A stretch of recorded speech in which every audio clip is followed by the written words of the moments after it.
नमस्कार, मैं रचना सरन लेकर आई हूँ सदीनामा की ओर से 29 अगस्त 2023 का संपादकीय। हाल ही में देश के वैज्ञानिकों और खिलाड़ियों ने देशवासियों को नई उपलब्धियों के साथ खुशियों की सौगात दी है। एक तरफ चंद्रयान-3 ने चंद्रमा के दक्षिणी ध्रुव की रुपहलित सतह को छुआ, तो दूसरी तरफ नीरज चोपड़ा ने रिकॉर्ड्स के पार भाला फेंककर सफलता की स्वर्णिम ऊंचाइयों को छुआ है। इन उपलब्धियों के लिए दोनों ही ओर से वर्षों की कड़ी मेहनत और दृढ़ निश्चय की सशक्त ऊर्जा लगी है। सह संपादक राकेश अचल जी सफलता के इन दोनों तमकों को वर्तमान सियासत के परिप्रेक्ष्य में कैसे देखते हैं, आइए जानते हैं उनके विचारों को आज के संपादकीय में, जिसका शीर्षक है फेंकना ही है तो नीरज की तरह फेंको। भारत में फेंकना एक मुहावरा भी है और एक कला भी। एक खेल के रूप में फेंकना विकसित हुआ था प्राचीन ग्रीस में। फेंकते तो हम भारतीय भी थे। महाभारत काल से अब तक हमने फेंकना नहीं छोड़ा। फेंकने के लिए दुनिया ने भाला ही इस्तेमाल किया। भाला फेंकना ओलंपिक खेलों के साथ 708 ईसा पूर्व से जुड़ा है। पुरुषों के लिए 1908 से और महिलाओं के लिए 1932 से यह आधुनिक ओलंपिक खेलों का एक घटक रहा है। हाल में फेंकना भारत के युवा खिलाड़ी नीरज चोपड़ा की वजह से दोबारा चर्चा में आया है। आपने भाला महाराणा प्रताप की तस्वीरों के साथ देखा है। भाला उस जमाने में आयुध का काम करता था जब बारूद का आविष्कार नहीं हुआ था। भाला युग में सैनिकों के हाथ में तलवारें, धनुष, बाण होते थे। कहते हैं कि राणा प्रताप के भाले का वजन 81 किलोग्राम का था। इतना वजनदार भाला उठाकर शत्रु पर वार करने के लिए कितनी शक्ति लगती होगी, उसकी कल्पना करना कठिन है। आज जिस भाले से नीरज ने टोक्यो ओलंपिक में भारत के लिए स्वर्ण जीता, उसका वजन मात्र 800 ग्राम होता है। कहाँ 81 किलोग्राम और कहाँ 800 ग्राम। भाला मूलतः एक आयुध है। मनुष्य ने इसे शिकार के लिए विकसित किया था, किंतु कालांतर में भाला एक खेल के रूप में अंगीकार कर लिया गया। भाला चाहे खेल के लिए फेंका जाए, चाहे शिकार करने के लिए, इसका एक नियम है। खेलों में पुरुषों का भाला फेंक प्रतियोगिता के नियमों को 1986 में संशोधित किया गया था।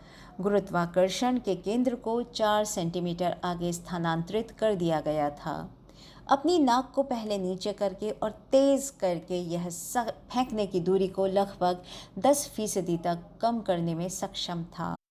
पूर्वी जर्मनी के 1984 मीटर के विश्व रिकॉर्ड के बाद पुरुषों को विशिष्ट स्टेडियमों में अनुमति क्षेत्र से परे भाला फेंकने का खतरा था। 1999 में महिलाओं के भाले को भी संशोधित किया गया। नीरज चोपड़ा से पहले भी दुनिया में बड़े बड़े भाला फेंकने वाले महारथी पैदा हुए हैं। चेकोस्लोवाकिया के एथलीट जॉन जेलेंजनी को भाला फेंकने के इतिहास में सबसे बड़ा पुरुष फेंकने वाला माना जाता है।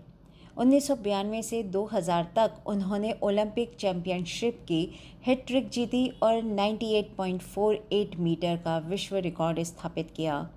बारबोरा स्पॉटकोवा एक हमवतन इतिहास की बेहतरीन महिला भाला फेंकने वालों में से एक हैं, जिसने 2008 और 2012 में लगातार ओलंपिक चैंपियनशिप जीती और 72.28 मीटर के सर्वश्रेष्ठ के साथ महिलाओं का विश्व रिकॉर्ड अपने नाम किया। इस बार टोक्यो ओलंपिक में भारत ने 7 मेडल जीतते हुए इतिहास रच दिया। भारोत्तोलक वेटलिफ्टर मीराबाई चानू ने भारत की टोक्यो ओलंपिक में शुरुआत सिल्वर मेडल से कराई थी। इसका अंत जेवलिन थ्रो एथलीट नीरज ने गोल्ड जीतकर किया। नीरज भारतीय एथलेटिक इतिहास में पहला गोल्ड मेडल जीतने वाला खिलाड़ी बना। यह भारत का टोक्यो में 7वां मेडल भी है। इसके साथ ही भारत ने अपने लंदन ओलंपिक 2012 के बेस्ट प्रदर्शन 6 मेडल को पीछे छोड़ दिया। खेलों में जीत हार चलती रहती है, लेकिन जब कोई नीरज चोपड़ा की तरह भाला फेंककर स्वर्ण जीतता है तो वह इतिहास बन जाता है। इस इतिहास को बनाने में चंद्रयान 3 की तरह ही लंबा श्रम और साधना लगती है। सियासत का समर्थन भी शायद लगता ही है। यदि सियासत का समर्थन न हो तो मुमकिन है कि नीरज टोक्यो तक नहीं पहुंच पाते। किसी नेता का बेटा उनकी जगह होता। नीरज जिस जेवलिन भाले का इस्तेमाल करते हैं उसकी कीमत 1.10 लाख रुपए के आसपास होती है। स्पोर्ट्स अथॉरिटी ऑफ इंडिया के मुताबिक नीरज के पास ऐसे 4 से 5 जेवलिन भाले हैं जिससे वो प्रैक्टिस करते हैं। इसके अलावा सरकार की ओर से 117 जेवलिन और जेवलिन थ्रो मशीन उपलब्ध कराए गए हैं जिन पर करीब 74.28 लाख रुपए खर्च किए जाते हैं। शुरुआत में उन जेवलिन को खरीदने के लिए नीरज के परिवार को काफ़ी मशक्क़त करनी पड़ी थी। हालांकि अब उनकी ट्रेनिंग का खर्च साई उठाती है। ओलंपिक नियम के मुताबिक पुरुषों के लिए भाले की लंबाई 2.6 से 2.7 मीटर की होती है। वहीं उसका वज़न 800 ग्राम रहता है, जबकि महिला एथलीट्स के लिए भाले की लंबाई 2.2 से 2.3 मीटर होती है और उसका वज़न 600 ग्राम होता है। नीरज उसी हरियाणा का बेटा है जो आजकल हिंसा और सांप्रदायिकता की आग में झुलस रहा है। 26 साल के नीरज ने कांवड़ यात्राओं में भाग लेने या सिरवर भगवा दुपट्टा बांधकर अपना यौवन बर्बाद करने के बजाय सारा ध्यान भाला फेंकने पर दिया और अंततः जो काम बजरंगी नहीं कर सके वो काम उसने कर दिखा दिया। नीरज हिंदू हैं। गनीमत है कि हमारी सरकार और नेताओं ने स्वर्ण जीतने वाले नीरज को एक हिंदू आइकन की तरह अपना ब्रांड एम्बेसडर नहीं बनाया। हमारी सरकारी पार्टी चुनाव जीतने के लिए नीरज चाहे तो लोकसभा का टिकट भी दे सकती है। आपको बता दूं कि ओलंपिक खेलों में हम यानी भारत को शामिल हुए 123 साल हो गए हैं, लेकिन पदक तालिका में आज भी भारत का स्थान 54वां है।